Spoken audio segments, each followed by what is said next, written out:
Well, good morning. Today is, and it is morning. Today is Thursday. I almost said Friday. Today is Thursday, May 13th.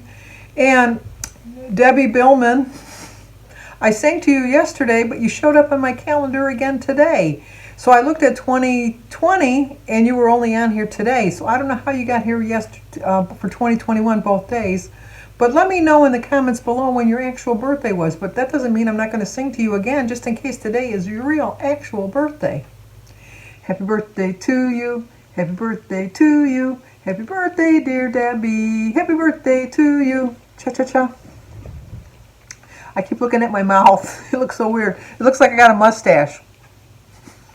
It's just it gets worse each day. It's getting a little bit worse each day. But it doesn't feel bad. I mean, it looks really bad. It really does look bad. Although I'm using a lot of chapstick now because my lip is really kind of dry and scaly and scabby and stuff like that. But anyway, that's me. I'm very cautious now when I walk. It's just I've never been this. I've been super cautious. And really, it was an accident. I tripped over a leash. It wasn't like I tripped walking.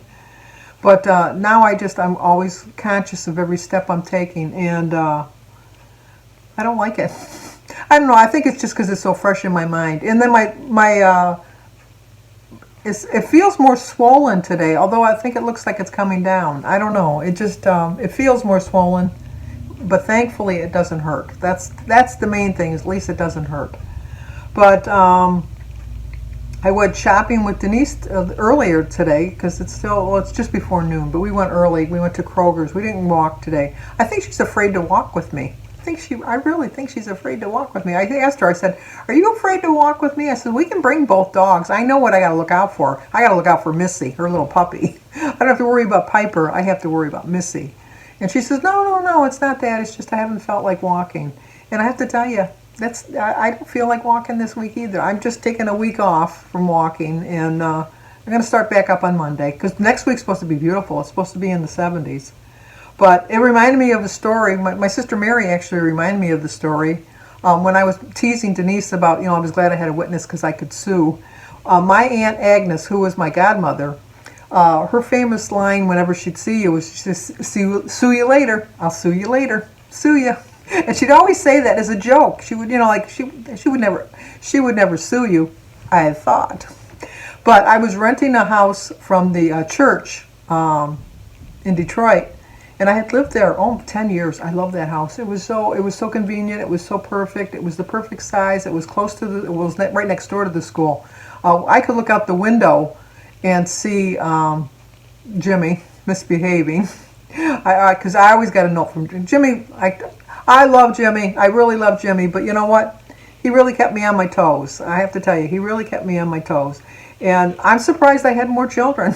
I really am, because I think I just hope they can't be all like this. Because I love them. I don't want it to sound like I don't love them. But oh my gosh, the stories I could tell you about Jimmy is just, there's a lot. There really are a lot.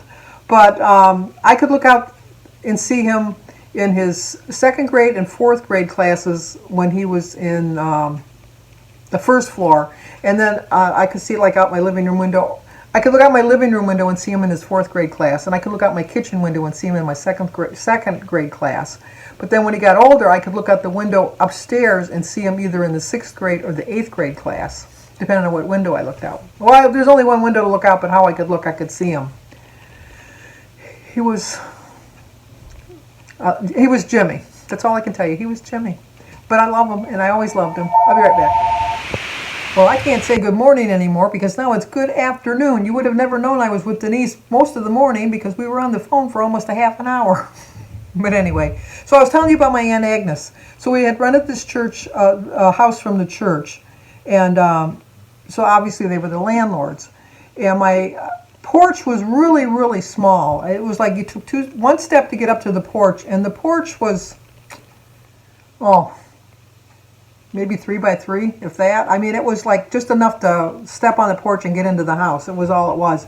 And there was no railing, and you had to go down 2 steps to get to the sidewalk part. And the way the door opened, like it opened this way and you went in, But if you came out and you tried to take the step off, you went right off the porch. And we didn't have a railing. And my Aunt Agnes one day when she was coming out of my house forgot that there was no step there, and she went to take, which reminded me of my fall, but she took one step and went off the porch and landed on and hurt herself. I think she broke her arm. I really do think she broke her arm. But she had health insurance, and so she was able to go to the doctors and get it taken care of. But she sued. She sued me. My godmother sued me. But because I had renter's insurance and it was part of the church, and I told her, like when she was suing me, she said, well, I'm not suing you. I'm suing the landlord. I'm suing the church. The Catholic Church is very rich. She was Catholic too. She says the Catholic Church is very rich. They can afford to pay me my medical expenses and a little bit of pain and suffering. And I went, Aunt Egg, you're suing me. You're suing my homeowner's insurance. You're suing me. And she said, no, I'm suing the church. And so I said, well, we'll see, but I think you're suing me. And I think it turned out she was suing me. But when she found out it was me, she stopped the proceedings, so she didn't go through with it, thankfully. Or maybe it was the church. I know I never paid anything. I never paid an insurance claim, and I never ever asked her, did you get your money from falling off my porch? But I really do think that she must have sued the church, because probably a week or two after I found out that she was suing, they came over to my house and they put a railing so that which made it even a little bit more difficult to get into my house, because I said it was like a small little porch. And my kids I have a picture, I think. If I have a picture, I'm going to put it here of my kids like hanging in the porch, and then I'm almost positive I do. I might not, but I think I do.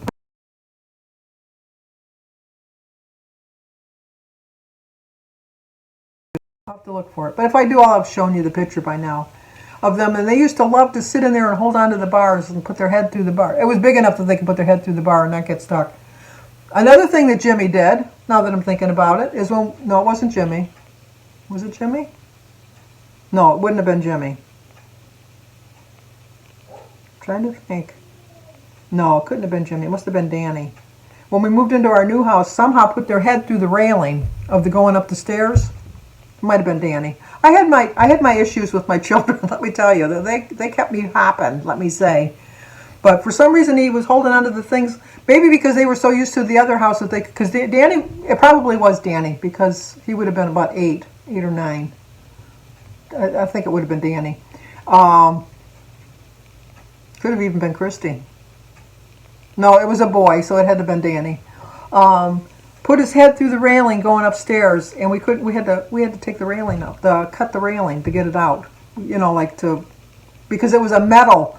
It was like, I don't know the people that we bought the house from. It was funny because when I bought the house, when I walked in the living room they made into their dining room, and they had this really, really ugly chandelier hanging from the ceiling.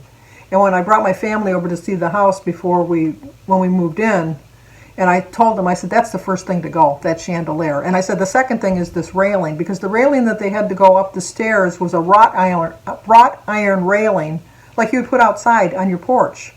Not a wooden railing or like a fancy wrought iron. It was like a railing that they probably picked up at a yard sale, rather. So we had to take a saw, which was nice because then I finally got a nice railing put in, and we were there probably about 8 or 9 years before I replaced the chandelier and put a ceiling fan in. And every time my family come over, first thing to go, although it really wasn't, because you had other expenses and things to do. But if anything, I have never lived an ordinary life. I can tell you that with 100% certainty, and I'm thankful that I've never lived an ordinary life, because I think just an ordinary day-to-day, everyday life would be boring. And I can honestly say that there's not one point in my life that I found being boring. My children kept me hopping, but it wasn't boring. I never knew what to expect, but it wasn't boring.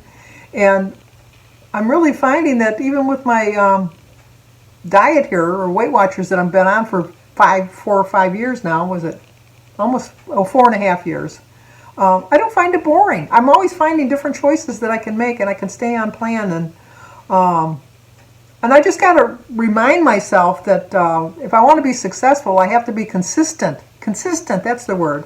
I can't be occasional. I can't be ordinary. I have to be extraordinary in my choices, and I have to go a little bit past my comfort zone sometimes. I think I get into a rut and I eat the same stuff all the time, and my body just kind of says, you know what, we had that before. Yeah, we're not going to work that hard to get rid of it. Yeah. So I think that when I switch up my eating, it might make a little bit of a difference, and try to just do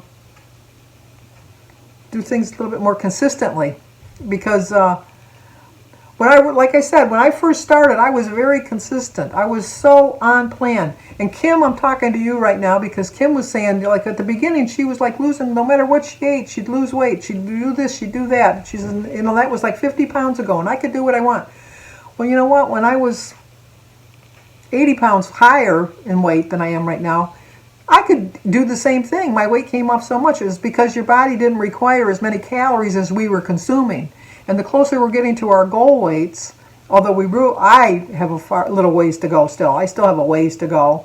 But my body doesn't require as many calories, but my brain still has the mentality of that 300-pound woman thinking that I can eat just as many calories. And so when I do kind of go off the rails and go back to eat that, I do. Although, Kim, I agree with you. You did not deserve 7-pound gain. You did not deserve that. And I can understand completely. Like sometimes you just get on there and go, whoa. But it could be a whole multitude of things. And that's why I only weigh myself once a week. Because, who's to know? You probably would have weighed yourself the next day and you might have lost at least 5 of those pounds. Who's to know? But, I don't know. I really don't. If this was easy, it's just, everybody would be thin. I just wish, like, when people get sick, like you go, I can't be around you, you're going to get sick. I'm going to get sick. And then sometimes you do get sick. How come I can't lose weight? How come I can't be around people that are losing weight and think, oh, I'm going to stay by you because you're losing weight and it's going to jump off onto me? No. The only thing that jumps off onto me are the bugs from germs that are going to get me sick. Weight loss things just, go away, stay away. I know. Makes no sense. When did I ever make sense? I don't know. I just don't. I just know that I'll never be a regular person. I never will. And I like living my extraordinary life because I've met extraordinary people and I've done extraordinary things. I've done things in my life that I've regretted, but I've done a lot of things that I found I want to do it again and again and again and again. And I think that as long as you have a fresh outlook on life and just appreciate everything in your life, that you'll go far. You really will go far. And I need to stop looking in the mirror and seeing how old I look. I don't know. This is a reminder of how old I am, and I don't like that. I just don't like that. So I don't look in the mirror anymore. And I try not to look at myself when I'm filming because it just looks like I got a mustache. So, which is nice that I wear a mask because then people can't see it. That's the good thing. As Martha Stewart says, that's the good thing. But like I said, try to live an extraordinary life, and you'll go far in life. You really will. It's much better than the same old every day. But well, if you're new to my channel, please subscribe, leave a comment, hit that like button, share if you think somebody might like to see it. As always, stay safe. I'll talk to you guys tomorrow.